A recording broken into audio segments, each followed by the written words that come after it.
Welcome back दोस्तों। आज मैं आपके सामने रिसेंटली तमिल लैंग्वेज में रिलीज हुई एक जबरदस्त सस्पेंस थ्रिलर मूवी को लेकर आया हूँ जिसका नाम है युगी, जिसका मतलब है गेस।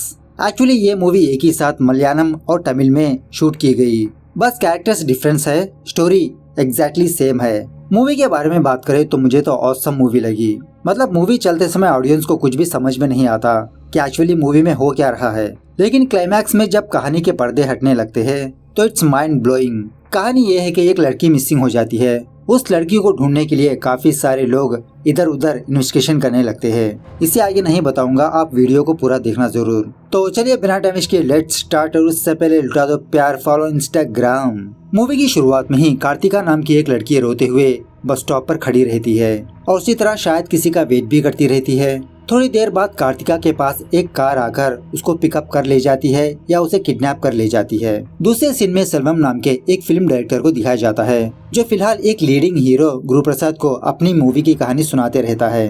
कहानी सुनने के बाद गुरुप्रसाद इस कहानी के क्लाइमैक्स में थोड़े चेंजेस करने के लिए कहता है। सेल्वम कहने लगता है ओके ठीक है सर, मैं दूसरे क्लाइमैक्स के साथ आपके सामने आऊंगा। उसी रात जब गुरुप्रसाद अपने घर में अकेला बैठकर मूवी देख रहा होता है तभी एक अनजान बंदा गुरुप्रसाद के सर पे गोली मार देता है। उसके बाद सीन थोड़ा फ्लैशबैक में जाने लगता है। चंद महीनों पहले एक दिन फॉरेन में रहने वाला पुरुषोत्तम नाम का एक retired police officer Nand Kumar नाम के एक डिटेक्टिव को कॉल करके अपनी प्रॉब्लम बताने लगता है। देखो नंद कुमार, फिलहाल मैं एक बहुत बड़ी मुसीबत में फंसा हूँ और इस मुसीबत से सिर्फ तुम ही मुझे बाहर निकाल सकते हो। एक्चुअली तुमको एक लड़की को ढूंढना है। अगर उस लड़की को दूसरे लोगों ने फाइंड आउट कर लिया तो उस लड़की को वो लोग मेरे खिलाफ इस्तेमाल कर सकते हैं। तुम इस इन्वेस्टिगेशन को बहुत ही टॉप सीक्रेटली इन्वेस्टिगेशन करना होगा। तुम्हारे पास यशय राजकुमार नाम का एक बंदा आएगा। राजकुमार के पास उस लड़की के सारे डिटेल्स है। तुम फटाफट से उस लड़की को फाइंड आउट करो, उसके बाद मैं देख लूंगा। दूसरे दिन ही यशय राजकुमार पुरुषोत्तम के कहने पर उस लड़की की फाइल नंद कुमार के ऑफिस ले आता है और नंद कुमार की टीम को कार्तिका नाम की एक लड़की को फाइंड आउट करना होता है, वही जो मूवी की स्टार्टिंग में दिखाया था। यहाँ आने से पहले यशय राजकुमार ने इस लड़की के बारे में कुछ मालूमात हासिल करने की कोशिश की, लेकिन राजकुमार को इस लड़की के बारे में कुछ भी नहीं पता चला, सब कुछ डेड एंड। खैर दूसरे सीन में सेतु नाम के एक बंदे को दिखाया जाता है जो फिलहाल स्वामी का माला पहन रहा होता है। उसके बाद सेतु एक मिनिस्टर के पास आकर उसी लड़की की फाइल दिखाते हुए कहने लगता है कि हम लोगों को इसी लड़की को फाइंड आउट करना होगा। ये लड़की कहाँ पर गई किसी को आइडिया नहीं। अगर हम इस लड़की के बारे में पता करेंगे तो पुरुषोत्तम के बारे में भी ऑटोमेटिकली पता चल जाएगा। हाँ, आप लोग ये ध्यान में रखिए कि मेरे काम में कोई भी दखलंदाजी नहीं करेगा। इस तरह से एक ही समय में नंदा की टीम और सेतु की टीम कार्तिका के बारे में पता करने की कोशिश करते रहते हैं। मतलब मूवी में ये दोनों टीमें एक ही साथ इस केस की इन्वेस्टिगेशन करते रहते हैं। सेतु अपने टीम मेंबर दीपक और अब्दुल से कहने लगता है कि तुम लोग फटाफट से पुरुषोत्तम के फ्रेंड्स के बारे में पता करो।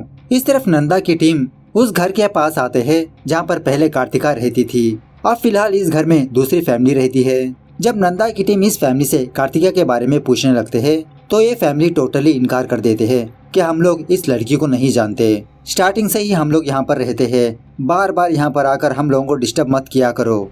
ये मेरा घर है, मैंने किसी लड़की को नहीं दिया। उसी वक्त बाइक पर दो बंदे आकर नंद कुमार के हाथ से उसका फोन छीनकर भागने लगते हैं। नंद कुमार की टीम फटाफट से उन दोनों के पीछे लग जाती है। राजकुमार उन दोनों को जल्दी पकड़ने के लिए ऑटो में बैठकर उनको फॉलो करने के लिए कहता है, लेकिन राजकुमार उन दोनों का पीछा करने के बजाय अपने घर आता है। बात यह है कि राजकुमार की बीवी पैरालाइज होती है। राजकुमार ने अपने घर में सीसीटीवी कैमरास लगाकर उसका कनेक्शन अपने फोन में रखा होता है ताकि 24/7 राजकुमार अपनी बीवी की देखरेख कर सके। जब कभी भी राजकुमार की बीवी को इसकी जरूरत हो वो फटाफट से वहाँ पर जाए, उसको दवाई देता, खाना खिलाता, नहलाता, बहुत केयरिंग करते रहता है राजकुमार अपनी बीवी की। इस तरफ सेतु की टीम पुरुषोत्तम के ऑडिटर के पास आता है जबकि वो ऑडिटर अपना शेविंग करवा रहा होता है। लड़की के बारे में पूछने लगते हैं। ऑडिटर कहने लगता है कि मुझे उस लड़की के बारे में ज्यादा पता नहीं, मैं भी उस लड़की से बस 3 बार ही मिला। पुरुषोत्तम की ज्यादा डीलिंग्स वही लड़की करती है, बस इससे ज्यादा मुझे नहीं पता। इस तरफ नंदा पुरुषोत्तम के घर आता है क्योंकि नंदा पुरुषोत्तम को रीच नहीं कर पा रहा होता। पुरुषोत्तम का बेटा ही सेल्वम होता है जो मूवी की स्टार्टिंग में गुरुप्रसाद को अपनी कहानी सुना रहा था। नंदा जानबूझकर पुरुषोत्तम की वाइफ और उसके बेटे के सामने कार्तिका की फोटो दिखाने लगता है। कार्तिका की फोटो देखकर ये दोनों थोड़ा ऑकवर्ड से फील करने लगते हैं। मतलब इनके चेहरे पर थोड़ा शॉकिंगनेस नजर आता है। उसके बाद नंद कुमार की टीम और सेतु की टीम जगह जगह पर कार्तिका की फोटो दिखाकर काफी सारे लोगों से पूछताछ करने लगते हैं, लेकिन किसी ने भी इस लड़की को देखा ही नहीं। इसी में शालिनी नंदा से कहने लगती है कि सर अगर हमको ये पता होगा कि पुरुषोत्तम सर और इस लड़की के बीच क्या रिलेशनशिप है, उस एंगल से हम इन्वेस्टिगेशन कर सकते हैं। खैर इसी दरमियान में एक दिन नंदा कुमार, शालिनी और एक और बंदा राजकुमार के घर आते हैं, मतलब राजकुमार को पिकअप करने के लिए।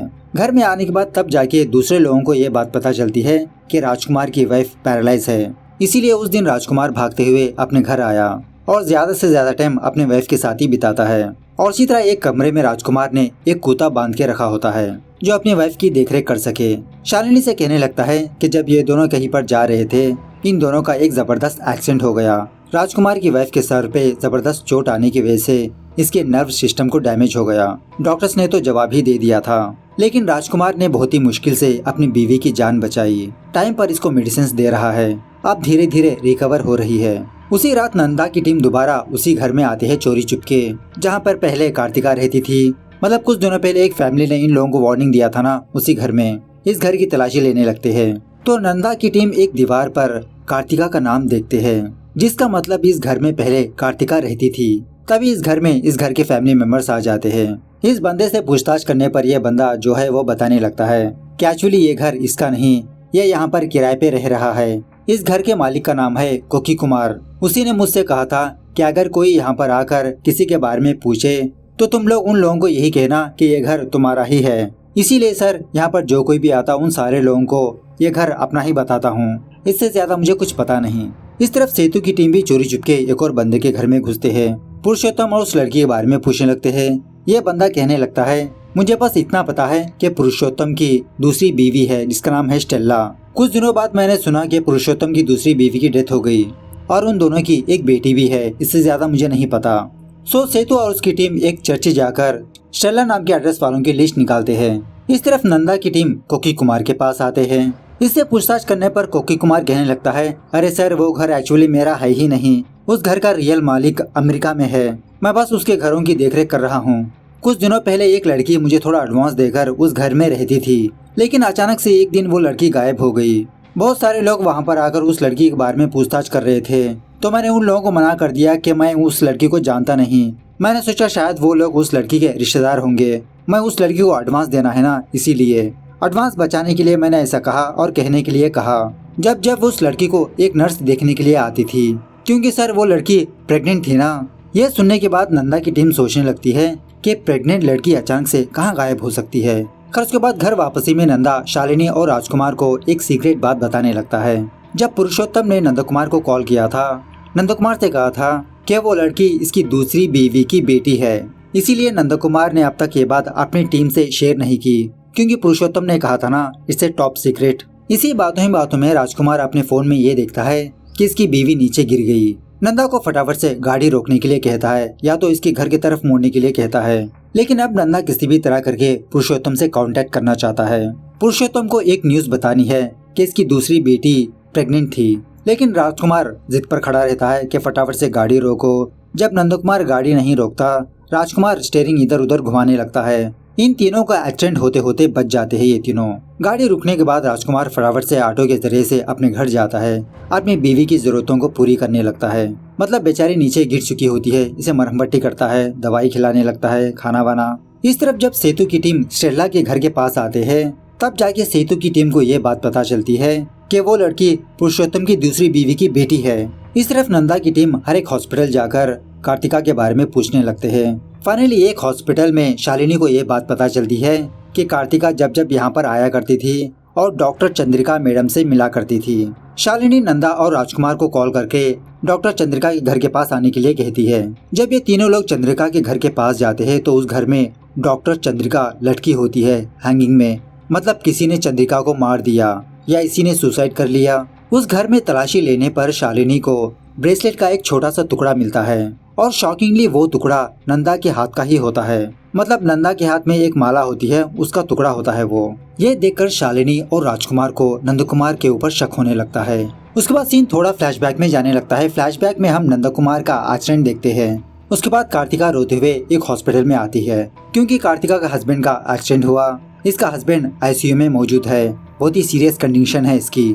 रोते हुए कार्तिका डॉक्टर चंद्रिका के कैबिन में जाती है, अपने हस्बैंड के बारे में पूछने लगती है और वहाँ पर हम गुरु प्रसाद और उसकी बीवी को देखते हैं। चंद्रिका कार्तिका को बाहर ले आकर इसके हस्बैंड की कंडीशन को बताने लगती है कि तुम्हारी हस्बैंड की कंडीशन बहुत ही क्रिटिकल है, तुम फटाफट से पैसे अरेंज कर लो और इसी तरह अपने किसी रिश्तेदार को भी बुला लो। इस तरह से कार्तिका को समझाकर जब चंद्रिका दोबारा अपने कैबिन में आती है, गुरु प्रसाद चंद्रिका से कहने लगता है कि हम इस लड़की से बात करके देखें। सो डॉक्टर चंद्रिका दोबारा कार्तिका को खोपचे में बुलाकर ये बताने लगती है कि तुमने अभी भी मेरे कैबिन में एक कपल को देखा ना, वो बहुत बड़े हीरो है गुरु प्रसाद। देखो कार्तिका, वो लोग तुम्हारे हस्बैंड का खर्चा उठाने के लिए रेडी है, बदले में तुम भी उनके लिए एक छोटा सा फेवर करना होगा। बहुत सालों से उनकी कोई संतान नहीं, तुम बस उनकी सरोगेसी बनो, इसके लिए तुमको पैसे भी मिलेंगे। यह सुनने के बाद कार्तिका पहले तो मना करने लगती है, लेकिन अब कार्तिका के पास और कोई ऑप्शन नहीं होता अपने पति को बचाने का, और ऊपर से इन दोनों ने लव मैरिज की, इनके आगे पीछे कोई भी नहीं। इस तरह से वो लोग कार्तिका को एक नए घर में शिफ्ट कर देते हैं, इसके पति से नहीं मिलने देते। जब जब उस हॉस्पिटल में काम करने वाली एक नर्स कार्तिका के पास आकर इसका चेकअप करती रहती है, इसकी केयर करती रहती है। जब कभी भी कार्तिका डॉक्टर चंद्रिका के पास जाती कि इसको इसके हस्बैंड को देखना है, डॉक्टर चंद्रिका कार्तिका को परमिशन ही नहीं देती, डांटने लगती है कि तुम बार बार यहाँ पर मत आया करो, ये खबर लीक हो सकती है, जब तुम बच्चा जन्म दोगी तुमको तुम्हारे पति के पास ले जाया जाएगा। इस तरह से बेचारी कार्तिका अपने दिन गिनते रहती है कि कब ये बच्चा जन्म देगी, कब ये अपने पति से मुलाकात करेगी। इसी दरमियान में एक दिन डॉक्टर चंद्रिका कार्तिका को अपने पास बुलाकर कहने लगती है कि कार्तिका, एक बहुत बड़ी प्रॉब्लम आ गई। बात यह है कि गुरु प्रसाद और उसकी बीवी के बीच झगड़ा होकर वो दोनों सेपरेट हो गए। यह सुनने के बाद कार्तिका शॉक में रह जाती है, पूछने लगती है तो इस बच्चे का मैं क्या करूं? मुझे अभी के अभी मेरे पति से मिलना है, मुझे आप मेरे पति से मिलवाइए। बहुत जिद करने के बाद चंद्रिका कहने लगती है, ठीक है, तुम शाम को बस स्टॉप पर वेट करो, मैं तुमको पिकअप कर लूंगी। कार्तिका बाहर आने के बाद वहीं पर काम करने वाली एक नर्स कार्तिका को एक और शॉकिंग न्यूज बताने लगती है कि कार्तिका, डॉक्टर चंद्रिका मैडम ने तुमको सब कुछ सच नहीं बताया। एक्चुअली रिसेंटली गुरु प्रसाद की वाइफ ने ये फाइंड आउट किया कि कमी गुरु प्रसाद में है, ना ही कि इसमें। और इसी तरह गुरु प्रसाद ने दूसरे बंदे का स्पर्म लेकर डॉक्टर चंद्रिका को दिया। डॉक्टर चंद्रिका वो स्पर्म कार्तिका के अंदर इंजेक्ट किया। सो इसी बात को लेकर गुरु प्रसाद और इसकी वाइफ के बीच झगड़ा होकर ये दोनों सेपरेट हो जाते हैं। गुरु प्रसाद की वाइफ डॉक्टर चंद्रिका को कॉल करके उसे डांटने लगती है कि तुम दोनों ने एक बहुत बड़ा गेम खेला। और इसी तरह जब डॉक्टर चंद्रिका गुरु प्रसाद को कार्तिका के बारे में पूछने लगती है, गुरु प्रसाद कहने लगता है, अरे मैडम, मेरे पास वाइफ ही नहीं तो मैं बच्चे का क्या करूं? आप उस लड़की को कुछ न कुछ देकर रफा दफा कर दीजिए। ये सच जानने के बाद कार्तिका दोबारा डॉक्टर चंद्रिका के पास आकर इसको बहुत डांटने लगती है। अभी के अभी इसको इसके हस्बैंड के पास ले जाने के लिए कहती है। इस तरह से कार्तिका बेचारी बस स्टॉप पर डॉक्टर चंद्रिका का वेट करती रहती है। डॉक्टर चंद्रिका इसको पिकअप कर ले जाती है और यही सारी स्टोरी उस हॉस्पिटल में काम करने वाली एक नर्स नंद कुमार को कहती रहती है। नंदा से कहने लगती है कि उसके बाद क्या हुआ मुझे पता नहीं सर। खैर उसी रात नंद कुमार दोबारा चोरी चुपके चंद्रिका के घर में जाकर किसी की फाइल को चुराने लगता है। दूसरी तरफ सेतु एसआई राजकुमार को कॉल करने लगता है। उस वक्त राजकुमार शालिनी के साथ होता है। सेतु का फोन काटने लगता है और फिलहाल राजकुमार और शालिनी चोरी चुपके नंद कुमार के घर में जाने लगते हैं, क्योंकि इन दोनों को नंदा के ऊपर शक है। सारे घर में तलाशी लेने पर इन दोनों को ऐसा कोई सबूत नहीं मिलता। और इसी तरह शालिनी ये सोच रही होती है कि शायद कार्तिका नंद कुमार की वाइफ हो सकती है। तभी नंदा अपने घर में आने पर ये दोनों वहाँ से भाग जाते हैं। उसके बाद नंदा गुरु प्रसाद के घर में काम करने वाले एक सर्वेंट से मुलाकात करके उस दिन क्या हुआ वो पूछने लगता है कि एक्चुअली उस दिन चंद्रिका कार्तिका को उसके हस्बैंड के पास ना ले जाते हुए गुरु प्रसाद के घर लाती है। कार्तिका गुरु प्रसाद से भी यही जिद करने लगती है कि इसके पति को देखना चाहती है। गुरु प्रसाद समझाने लगता है, अरे देख लेना अपने पति को, बस 3-4 महीनों की तो बात है, उसके बाद तुम बच्चा जन्म दोगी, तुम्हारा पति तुम्हारे पास होगा। लेकिन कार्तिका नहीं मानती, ये मीडिया के पास जाने की धमकी देने लगती है, पुलिस के पास जाने की धमकी देने लगती है। गुरु प्रसाद को गुस्सा आकर कार्तिका को नीचे धक्का देकर उसका गला दबाने लगता है। कार्तिका के पेट को जबरदस्त चोट आने की वजह से बेचारी कार्तिका की वहीं पर मौत हो जाती है। तभी गुरु प्रसाद पुरुषोत्तम को कॉल करता है। पहले यही कहने लगता है कि मैंने सुना है आपके बेटे के पास कोई स्क्रिप्ट है, मैं आपके बेटे को डेट्स देने के लिए तैयार हूँ, एक बार आपके बेटे से कहिए मुझसे आके मिले।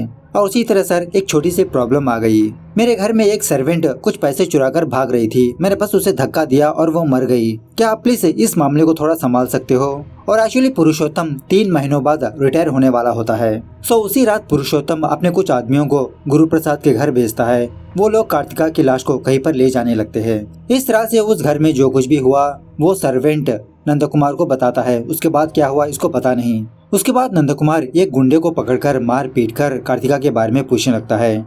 तो ये बंदा कहने लगता है कि सर हमने वो सारा सब कुछ पुरुषोत्तम सर के कहने पर किया। उस लड़की को किसी जगह पर ले जाकर उसके ऊपर एसिड डालकर उसकी लाश को डिस्पोज कर दिया और उसी तरह वो लड़की जिस घर में रहती है वहाँ के उसके नामो निशान मिटा दिया।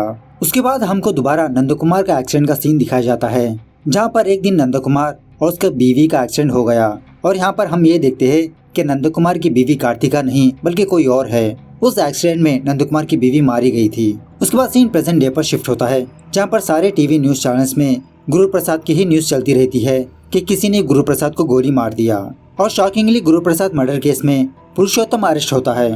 नंद कुमार जब वहाँ पर जाता है, पुरुषोत्तम नंदा से कहने लगता है कि एक हफ्ते पहले मैंने राजकुमार से कहा कि मैं इंडिया आने वाला हूँ। रात को ही मैं इंडिया आया तो सुबह पुलिस ने मुझे गुरु प्रसाद के मर्डर केस में गिरफ्तार कर रही है। मुझे कुछ भी समझ में नहीं आ रहा नंद कुमार, आखिरकार हो क्या रहा है। यह जानने के बाद जब नंद कुमार राजकुमार के घर जाता है तो वो घर टोटली खाली हो चुका होता है। इसी में नंदा कुत्ते वाले कमरे में जाता है तो एक्चुअली उस कमरे में कोई कुत्ता नहीं होता, एक स्पीकर होता है। जब कभी भी दरवाजा ओपन होगा ये स्पीकर बजने लगता है और उसी एक अलमारी में राजकुमार ने एक बंदे को बांध के रखा होता है और उसी अलमारी में नंद कुमार अपने फोन को देखता है। मतलब राजकुमार ने ही नंद कुमार का फोन चुराया था। सो इस बंदे से पूछताछ करने पर यह बात पता चलती है कि एक्चुअली ये असली राजकुमार है। ऐसा कहते हुए नंदा को पुरुषोत्तम की रियल फाइल देने लगता है। इस लड़की की फोटो देखकर नंद कुमार के तो होश ही उड़ जाते हैं, क्योंकि कुछ दिनों पहले नंद कुमार ने इसी लड़की को राजकुमार के घर में देखा जो पैरालाइज हो गई थी, अपनी वाइफ बता रहा था। दूसरी तरफ सेतु इस राजकुमार के पीछे लगा रहता है। एक्चुअली इसका असली नाम होता है प्रभाकर। सेतु को ये बात पता चलती है कि जिस लड़की को ये लोग ढूंढ रहे हैं वो लड़की प्रभाकर के पास है। उसी तरह इस तरफ नंदा को ये बात पता चलती है कि कार्तिका का हस्बैंड का नाम प्रभाकर है, जो कुछ दिनों पहले मेंटल हॉस्पिटल में था। उसके बाद प्रभाकर की कहानी को दिखाया जाता है। एक दिन प्रभाकर अपनी बाइक से कहीं पर जा रहा था तो इसका एक्सीडेंट हो गया। जब प्रभाकर ने अपनी आंखें खोली तो ये मेंटल हॉस्पिटल में था। इसको बहुत टॉर्चर किया गया। मौका देखकर एक दिन प्रभाकर उस मेंटल हॉस्पिटल से भाग गया। अपने घर के पास जाकर अपनी बीवी कार्तिका के बारे में पूछने लगा तो उन लोगों को कुछ भी पता नहीं होता। इस तरह से अपनी बीवी की फोटो लेकर काफी लोगों से पूछताछ करने लगा, लेकिन कोई भी कार्तिका को नहीं जानता था। कोई भी ऑप्शन ना होने की वजह से प्रभाकर पुलिस स्टेशन गया, लेकिन पुलिस वालों से भी कोई फायदा नहीं रहा। इसी दरमियान में एक दिन एक बंदा कार्तिका की फोटो देखकर प्रभाकर से कहा, अरे ये लड़की तो यहीं पर रहती है, उस वाले घर में। चंद दिनों पहले मैंने इस लड़की को देखा था। इस तरह से जब प्रभाकर उस घर के पास जाता है तो उस घर में ऑलरेडी एक फैमिली होती है। वो लोग टोटली मना करने लगते हैं कि कार्तिका के बारे में ये लोग नहीं जानते।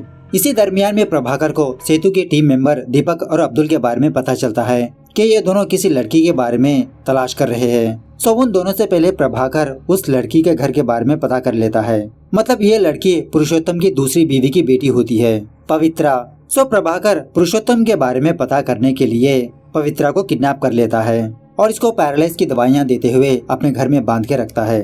कुछ दिनों बाद रियल राजकुमार पुरुषोत्तम के कहने पर पवित्रा की तलाश करने लगता है। सो प्रभाकर रियल राजकुमार को किडनैप करके उस लड़की के सारे डिटेल्स हासिल करके उस फाइल को रिप्लेस कर देता है। और उसी तरह यहाँ पर एक और बात यह है कि जब गाड़ी में नंद कुमार और प्रभाकर के बीच छोटी सी हाथापाई हुई थी ना, उस वक्त नंदा के हाथ का ब्रेसलेट का टुकड़ा प्रभाकर के शर्ट के अंदर चला जाता है। इसी दरमियान में प्रभाकर को डॉक्टर चंद्रिका के बारे में पता चलता है कि कार्तिका चंद्रिका से मिलने के लिए आया करती थी। सो प्रभाकर चंद्रिका से सारा सब कुछ सच जानकर उसे मार देता है फांसी लगाकर। और उस वक्त प्रभाकर के पास जो ब्रेसलेट का टुकड़ा होता है ना, वो टुकड़ा उस घर में गिर जाता है। वही टुकड़ा शालिनी को मिलता है। उसके बाद प्रभाकर ने ही पुरुषोत्तम की गन लेकर गुरु प्रसाद को मार दिया। प्रभाकर को पुरुषोत्तम की गन उसकी दूसरी बेटी पवित्रा से मिली थी। उसके बाद प्रभाकर नंदा के पास आकर इसके मेंटल इलनेस का आईडी दिखाता है। मतलब पुलिस वाले पागल लोगों को गिरफ्तार नहीं करते ना। सो नंदा सच जानकर भी प्रभाकर को गिरफ्तार नहीं कर सकता। और इसी तरह यहाँ पर सेतु के बारे में बात करें तो सेतु और कोई नहीं, सीआईडी ऑफिसर होता है। प्रभाकर ने जाते जाते पवित्रा को सेतु के कार के डिक्की में ही रखकर जाता है। एक्चुअली पुरुषोत्तम के काले धंधे पवित्रा ही जानती है, इसीलिए सीबीआई पुरुषोत्तम के पीछे लगी होती है। नंद कुमार सोच लेता है कि प्रभाकर ने जो किया सही किया। इस तरह से फाइनली प्रभाकर दोबारा मेंटल हॉस्पिटल चला जाता है। इस तरह से ये मूवी यहाँ पर दी एंड होती है। तो मूवी कैसे लगी कमेंट करके बताना जरूर। मिलते हैं अगली वीडियो में, तब तक take care, bye bye, see you soon.